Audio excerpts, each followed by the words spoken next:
This is the D-Lab, a collaborative learning experience for millennial students at Colorado State University.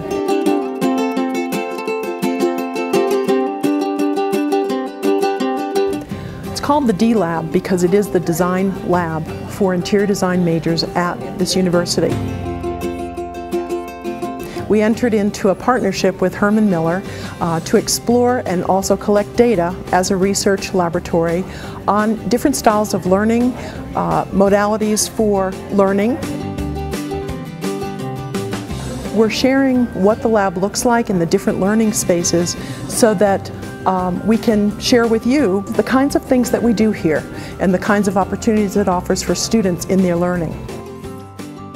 I think the next thing we'll do is take you through the different modalities and the environments, looking at the way that we use it, at the features in the space, and talking with some students about their experiences in the D-Lab.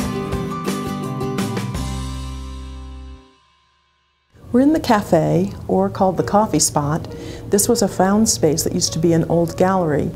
When students are working in order to enhance creativity and innovation in their outcome of their products, it's really necessary to get into a state of flow.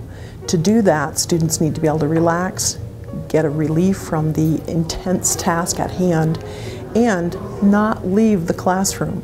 The objective here is to give them a space for stress relief, relief of tension, also a place to socialize. So the socializing factor in a collaborative learning situation is very important, especially to millennial students.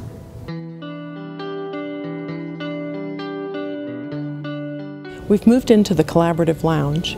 As you can see, the furnishings here are softer. We have lounge-type furniture mixed with classroom-type furniture.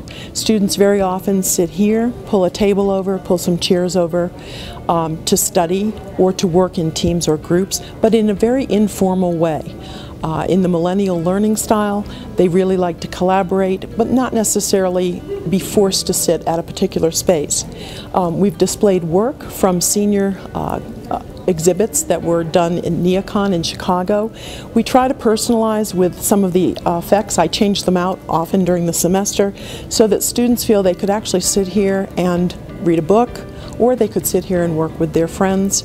The need for the collaborative lounge was definitely one of the strongest points expressed by the students in a pre-project survey. We found that this is a very popular space among our students, but also among other majors that use the building. We've shown movies in this particular space because students can relax and be comfortable. They also sometimes prefer to work here versus in the classic studio area that we'll visit next. This is the design studio for the D-Lab. It actually operates as a design lab. This is in actuality the heart of the project of the Learning Spaces Research Studio. The way we used to teach was significantly changed in this room. Even from a personal perspective, I can say that using technology was always a really huge challenge. There were so many opportunities that surfaced that were surprising, the biggest one being the enjoyment of teaching with the technology. I think that it's changed. I know my colleague that I team taught with last year, we talked about it. It has changed the way that we teach. It's important to have this type of flexible environment so that students can make their choices of how they want to learn. Some of the issues that we found in a focus group with seniors last year was that they actually liked for faculty to sit down with them, whether they were viewing something on the LEDs or whether they were discussing a project. It was quite different than having the faculty teacher-centric focus from standing at a podium, let's say, and lecturing. I guess compared to the traditional setting, you don't really get to spread out, and our particular major helps or makes us need to spread out and kind of organize ideas, and so it's the perfect place to do that.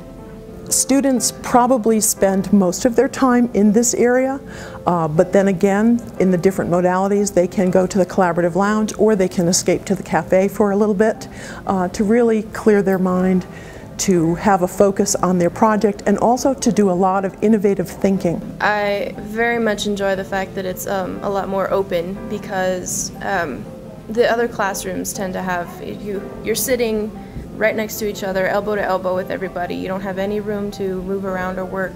and this place kind of makes it easier for you to spread out. We're sitting in the research area, which is attached to the teamwork areas. The team area is meant to be worked either individually, which at night we'll find students here claiming one of the 6 spots, or sitting at one of the tables. The visual screens that you see here really are here to give a team a feeling of privacy. Roughly we do teams of 3 to 4 people, and they fit in this enclave here. Sitting there, sometimes working, they might be looking at a model that they're making, or they might be discussing how they're going to approach a team project for service learning, for example. When we first moved in here, the comments that we heard from students were, "I want to live here. I'd like to move in here permanently. I wish we'd had this for my last 3 years." Students still feel the same this year. This is our second crop of students, if you will, that are coming through the studio. I like how engaging all of the students are when it's in a collaborative setting, because we all have a lot of good ideas, but when we get together, they become better.